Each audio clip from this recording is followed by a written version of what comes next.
ketika kita mendapatkan ujian itu kita bergembira. Karena di balik setiap ujian dan kesulitan yang kita dapatkan ada pahala yang besar.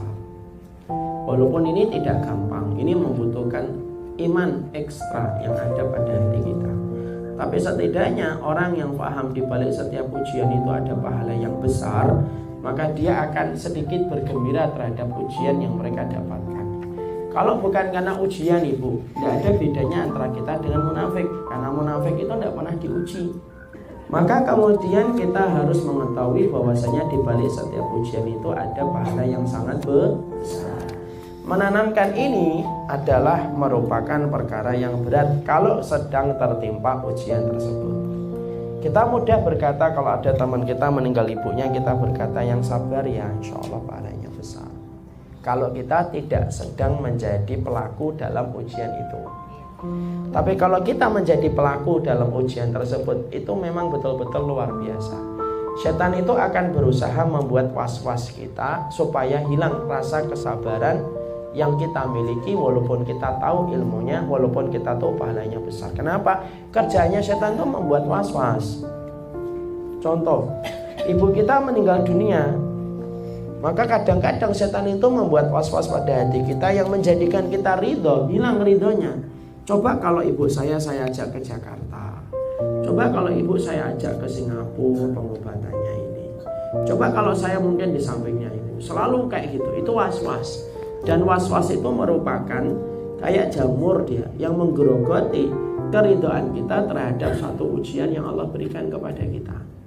Padahal bagi orang yang beriman, ujian itu memang bagian dari fitrah kehidupan. Tidak ada orang yang hidup itu kecuali pasti akan diberikan ujian oleh Allah.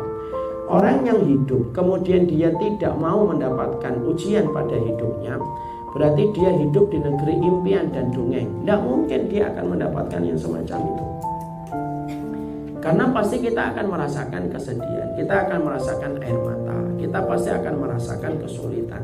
Kenapa? Karena dunia ini diciptakan oleh Allah, berisi di dalamnya kesulitan dan berisi di dalamnya berbagai macam ujian. Makanya Allah memberikan kabar gembira bagi orang yang sabar. Dan kalau kemudian kita berpikir, sering saya sampaikan, kalau kita berpikir, kalau bukan karena ujian, lalu dari mana kita akan mendapatkan pahala kesabaran? Saya pernah didatangi, ada keluarga datang menceritakan salah satu anaknya yang lahir yang muda, kemudian agak terlambat ketika berbicara. Maka nasihat yang saya sampaikan, kalau semuanya dimudahkan bagi antum, terus antum nanti dapat pahala kesabaran dari mana? Antum menikah, istri antum kemudian nurut sama antum, suruh pakai jilbab nurut. Anak antum pertama lahir cepat, lo dua juga normal baik.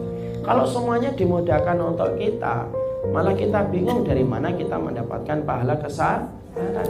Walaupun kita tidak boleh minta diuji, tidak boleh. Ya Allah ujilah saya, tidak boleh.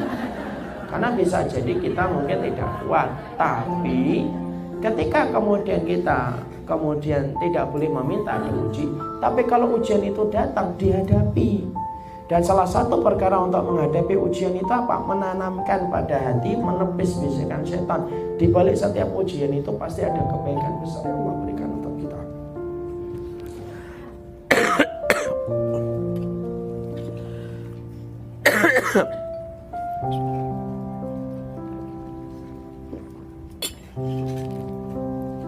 Nah, ini ujian kayak gini. Jadi itulah perkara yang kemudian harus ditanamkan.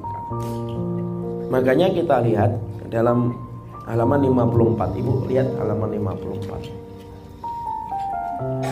Ketika Ummu Ibrahim, seorang wanita ahli ibadah, diinjak unta hingga kakinya patah, satu kaum mendatanginya dan menghiburnya. Maka ia mengatakan, seandainya bukan karena musibah di dunia, maka pasti kita akan datang di akhirat dalam kondisi bangkrut. Masya Allah. Jadi kemudian ketika kakinya patah, diinjek sama unta, Ummu Ibrahim mengatakan, loh kalau bukan karena musibah ya kita akan datang kepada urusan akhirat kita dalam kondisi bangkrut. Kenapa? Karena kita tidak akan mendapatkan pahala-pahala besar kalau kita kemudian tidak diuji oleh Allah. Dan ujian itu selalu bernilai kebaikan untuk kita. Jadi kalau ibu sudah menutup aurat, sudah sholat, sudah ikut taklim, kok tetap mendapatkan ujian, Berarti Allah itu sedang mengirimkan skenario terbaik supaya kita kembali kepada Allah setelah kita mendekati garis ajal. Jadi ketika mendekati garis ajal, Allah kirimkan ujian untuk kita. Berarti Allah mengirimkan skenario yang terbaik supaya kita melihat kembali kepada Allah. Dan orang yang bersabar ketika diberikan kesulitan oleh Allah adalah orang yang paling besar bahagianya nanti ketika di akhirat. Siapa orang yang paling menderita dalam ujian kehidupan manusia? Bukan kita ibu, tapi Rasulullah. Sampai Nabi sakitnya 2 kali sakitnya kita, sakaratul mautnya 2 kali sakaratul mautnya kita. Tapi Nabi menjadi orang yang paling bahagia di akhirat. Kenapa? Pemimpin penduduk surga itu Rasulullah. Semua ada waktunya kok ibu. Semua itu ada waktunya. Jadi tidak bisa kita ngarepin dunia sebagaimana hidup di sebuah negeri dongeng. Tidak mungkin itu. Mustahil itu terjadi. Makanya kalau Allah memberikan kesulitan, maka di balik setiap kesulitan ada rasa yang nikmat yang kita akan dapatkan. Makanya bersabar atas ujian yang kita dapatkan, karena kita ingat pahala yang menanti bagi orang yang bersabar. Ibu kalau lelah berdiri, duduk itu nikmat atau tidak nikmat? Nikmat. Tapi kalau ibu berduduk terus, berdiri nikmat atau tidak? Nikmat.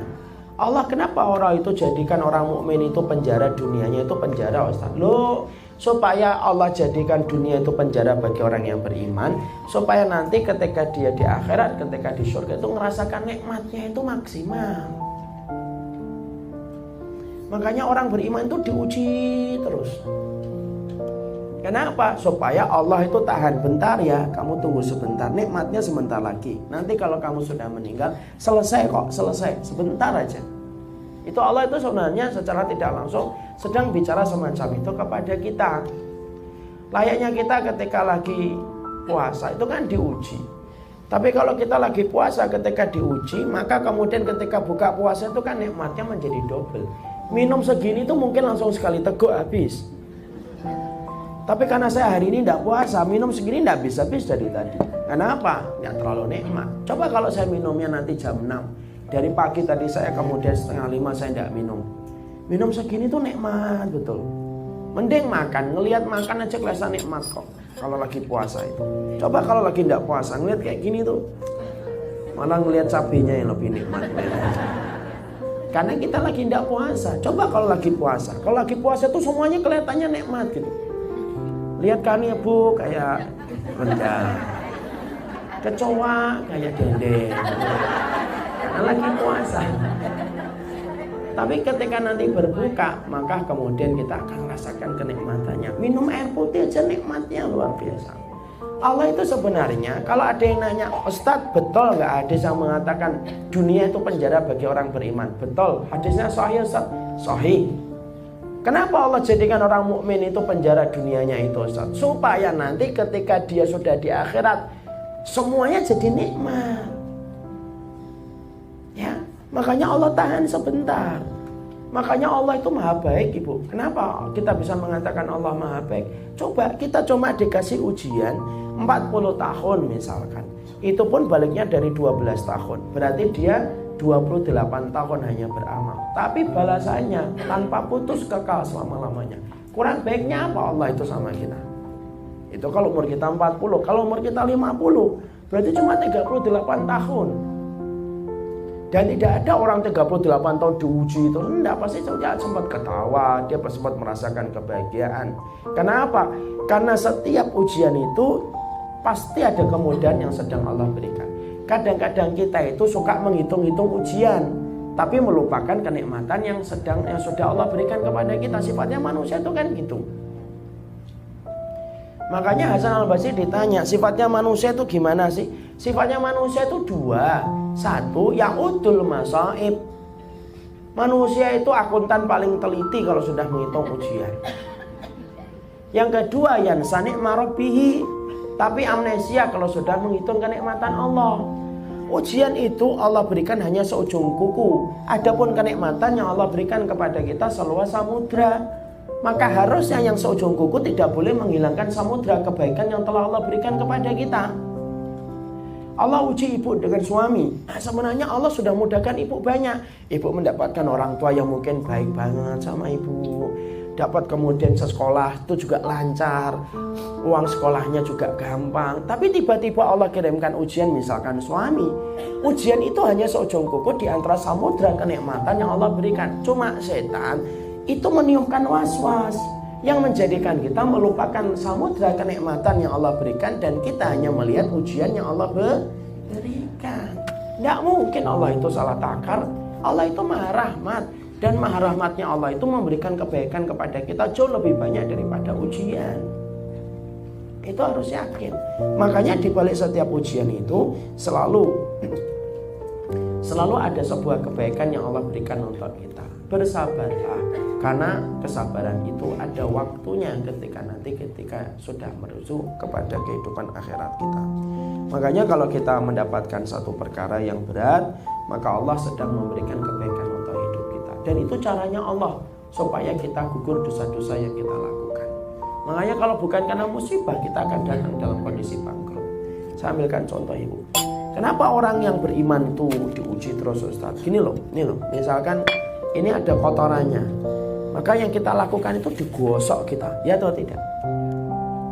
Makanya digosok itulah ujian kita, ibu. Jadi kalau kita sedang mendapatkan ujian, seudon sama dirinya, oh mungkin saya memang banyak dosa. Allah kirimkan orang-orang untuk menjadi ujian bagi saya, untuk menggugurkan dosa-dosa saya dulu. Karena kalau apa? Karena kotor itu kalau semakin dekil, semakin susah untuk dikucek. Harus dikucek terus. Ibaratnya digoyang-goyang gitu, supaya rontok satu persatu dosa-dosa yang kita miliki. Ya, makanya saya pernah melihat ada seseorang sedang konsultasi kepada seorang ustadz sepuh, umurnya sudah 60-an tahun. Saat itu ada di sampingnya itu ada ibu-ibu, kemudian konsultasi sama beliau. Ustadz, kenapa ujian saya banyak gitu? Dalam keluarga ini tidak putus-putus, Ustadz. Kenapa? Ustadznya berkata, karena Allah tahu mungkin banyak kekurangannya di masa lampau. Dan karena Allah sayang, Allah kasihkan itu penggugurnya di dunia daripada penggugurnya nanti di akhirat. Karena penggugur di akhirat itu apa? Neraka. Karena Allah saking sayangnya sama Allah itu tidak mau memberikan pembersih dosanya itu dengan api neraka. Allah kasih dan Allah segerakan di dunia. Jadi husnudon. Masa itu melihat dengar itu tuh Masya Allah. Iya ya. Kadang-kadang Allah memberikan kepada kita ujian itu, jangan bertanya kenapa, pasti ada hikmahnya. Dan salah satu hikmah yang nampak pada setiap ujian yang kita dapatkan, itu cara Allah menggugurkan dosa kita kok. Karena saya sudah pernah menyampaikan enggak? Kadang-kadang tobat kita belum tentu diterima, istighfar kita belum tentu datang dari hati yang khusyuk. Dengan ujian Allah rontokkan dosa itu. Makanya saya pernah bertanya sama ibu saya, Ibu, kenapa ya kok ibu dikasih ujian itu? Ujiannya 2 anak. Yang pertama anaknya Down syndrome, cerebral palsy. Yang kedua cerebral palsy. Kenapa? Ibu saya jawab, Nang, kalau orang Jawa itu, belum tentu kadang-kadang kita tobat, belum tentu nasuha. Kalau kita istighfar, belum tentu hati kita khusyuk ketika istighfar. Dan Allah ketika memberikan kepada kita ujian, Allah titipkan 2 anak ini sama ibu, karena Allah ingin menggugurkan dosanya ibu tiap waktu ketika ibu bersabar merawat mereka berdua karena titipannya Allah. Itu kata-kata ibu saya dapetin dari saya kelas 2 di pondok. Sampai sekarang itu tidak lupa saya. Jadi kalau kita mendapatkan ujian tuh ngomong sama diri kita masing-masing. Ya saya juga. Kadang-kadang tobat kita memang belum tentu nasuha, istighfar kita belum tentu khusyuk. Lah kalau tobat kita belum tentu nasuha, istighfar kita belum tentu khusyuk, berarti dosa kita belum tentu dihapus. Tapi kalau kita mendapatkan ujian cuma satu, sabar, ana terima ya Allah, kalau ini memang ketetapanmu sudah engkau atur 50.000 tahun sebelum engkau menciptakan langit dan bumi, sudah engkau atur ya Allah, aku terima ya Allah. Ketika engkau terima ujian itu, walaupun engkau tidak sedang bertaubat, walaupun engkau sedang tidak istighfar, tapi engkau terima apa yang Allah tetapkan untuk dirimu, maka saat itulah berguguran dosa-dosa. Dan Allah menyegerakan itu karena Allah tidak ingin kita mendapatkan jilatan api neraka. Coba, apa kurang sayangnya Allah dalam ujian? Jadi kalau Allah ngasih ujian sama kamu itu apa?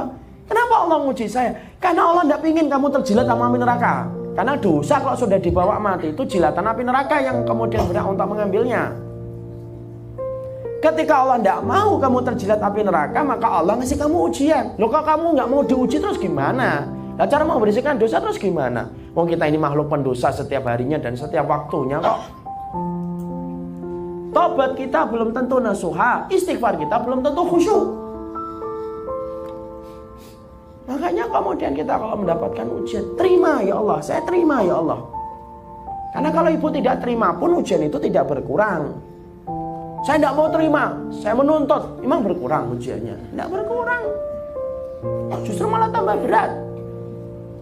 Dan itu yang kemudian menjadikan kita akhirnya mengerti. Berarti kalau Allah sedang uji antum, sedang uji saya, apa yang kita dapatkan? Allah tidak ingin kita terjilat api neraka.